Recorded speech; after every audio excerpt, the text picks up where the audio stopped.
In this video, I will talk about how can connect any old Wi-Fi router to the Jio Fiber Broadband connection Wi-Fi router to expand the Wi-Fi range. As this Wi-Fi router does not have external antenna, so the Wi-Fi range of Jio Fiber is very bad. In this video, I will use TP-Link router. So let's get started.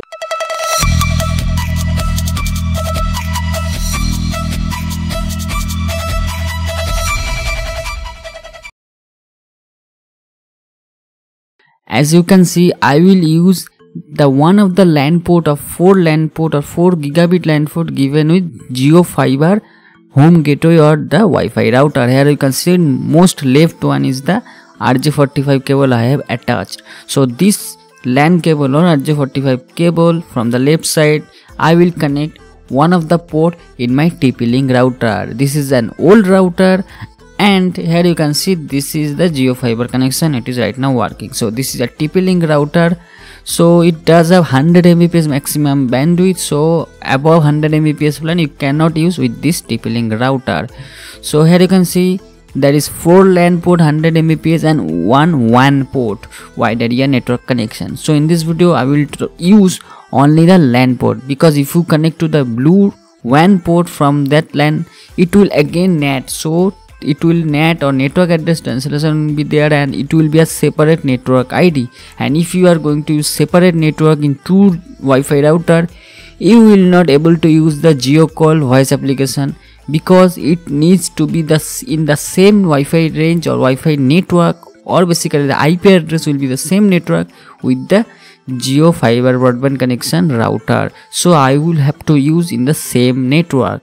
So that's mean bridge mode, but bridge mode is also not supported or not enabled by Jio. So I will use some trick to connect this TP-Link router in the same network as bridge mode, and also the calling will be there, voice calling will be there. So first step is to connect one of the LAN port or YOLO port of TP-Link router, and another part of the wire RJ45 we have to connect to our desktop or laptop. Then you have to go to the admin panel. By default in TP-Link it will be admin and admin. That's it. Now you have to change the IP address to the same IP range of the Jio Fiber Broadband IP. It will be by default 192.168.29.1. So I have changed to 77.1. So I will put the TP-Link router address as 77.2, because 77.1 will be the Jio Fiber Broadband Wi-Fi router and 77.2 will be the TP-Link. So both router will have different IP but will be in same range or network range. So after that it will start to reboot. Wait, it is still rebooting. So after reboot, again go to the admin panel of TP-Link router. Meanwhile I am going to say that do not enable the bridge mode in your Jio Fiber Broadband router admin panel. Keep it disabled, because bridge mode do not work. I have tested lots of time. After the recent update in firmware, again still not working. Customer care says that they don't know anything about bridge mode. So bridge mode is unofficially disabled and still in the admin panel, but it does not work. So do not use bridge mode.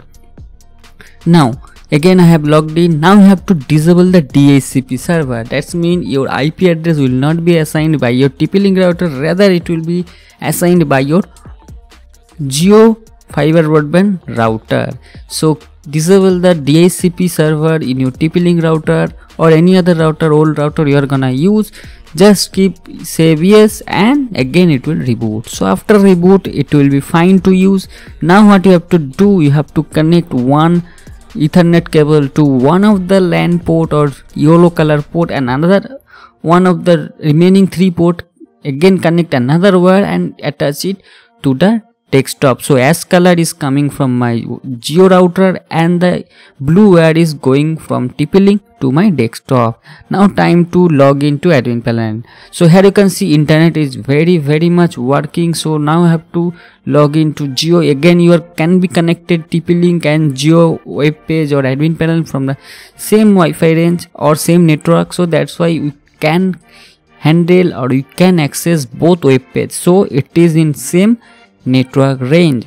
So it is right now working. So 77.2 will be the TP-Link. Now let's talk about how mobile will work. So here you can see Flying Bird is my Jio router access point name. So I will just disconnect it and I will connect it to the TP-Link SSID or Wi-Fi. Here you can see TP-Link is showing there.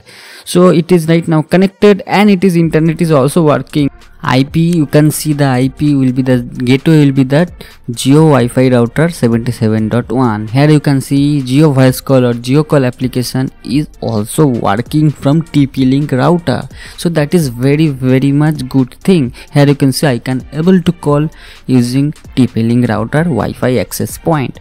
So right now I am using 30 Mbps connection. Here you can see I will get around 28 Mbps, and this router is up to capable of 100 Mbps of TP-Link router. So do use up to 100 Mbps plan in this trick. So that's it in this video. If you want to connect directly to WAN port from the LAN port of the Jio Wi-Fi router, you can do it, but calling or Jio call application will not work. Another thing, if you connect this way which I showed in the LAN port, it will also enable you IPv6. So that's mean if you are still using old router, you will be able to use IPv4 and IPv6 if you are using this trick of same network ID. So that's all in this video. If you have any question and query, and if you are facing any problem, do let me ask in the comment section. I will help you.